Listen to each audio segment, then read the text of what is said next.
கர்த்தருக்கு துணையா இருக்கிறதுனால அவருடைய செட்டைகளின் நிழலிலே உங்களை வைத்துக் கொண்டு உங்களை கழிகூற பண்ண போகிறார். மகிழ்ச்சி உண்டாகும். கவலையெல்லாம் மாறிடும். எதை குறித்து கவலைப்படாத அளவுக்கு அவர் உங்களுக்கு துணையாக இருக்க போகிறார்.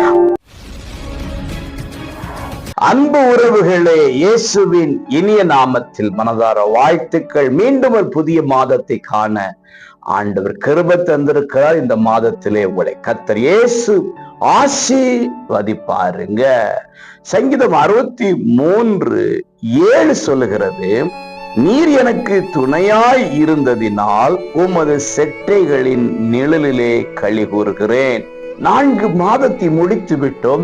5வது மாதத்துக்குள் வந்து விட்டோம். எப்படி இந்த மாதத்தை கடக்க போகிறோம் அப்படிங்கிறத ஒரு பெரிய கேள்வி. உஷ்ணம் நாளுக்கு நாள் அதிகரித்து கொண்டிருக்கிறது. பகல்ல ரொம்ப வெளியே போகாதுங்கன்னு சொல்றாங்களே, என்ன செய்வது என்று சொல்லி பயந்துகிட்டு இருக்கிறீங்கல்ல. கர்த்தர் ஒரு வாக்கை உங்களுக்கு கொடுக்கிறார். நான் உனக்கு துணையா இருக்கிறேன். ஆமென். கர்த்தருக்கு துணையா இருக்கிறதுனால அவருடைய செட்டைகளின் நிழலிலே உங்களை வைத்துக் கொண்டு உங்களை கழிகூற பண்ண போகிறார். மகிழ்ச்சி உண்டாகும்.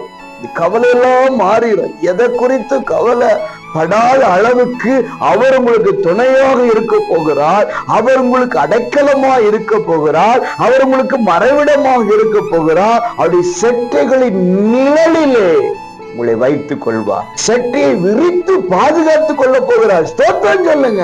ஆமென். கர்த்தர் அப்படியே உங்களுக்கு செய்வார். அவர் துணை இருக்க வேற என்ன துணை? கர்த்தர் பார்த்து கொள்வார். யெகோவா ஈரே கூட இருந்து இந்த மாதம் முழுவதும் அதிசயமாய் நடத்துவாராக. God bless you.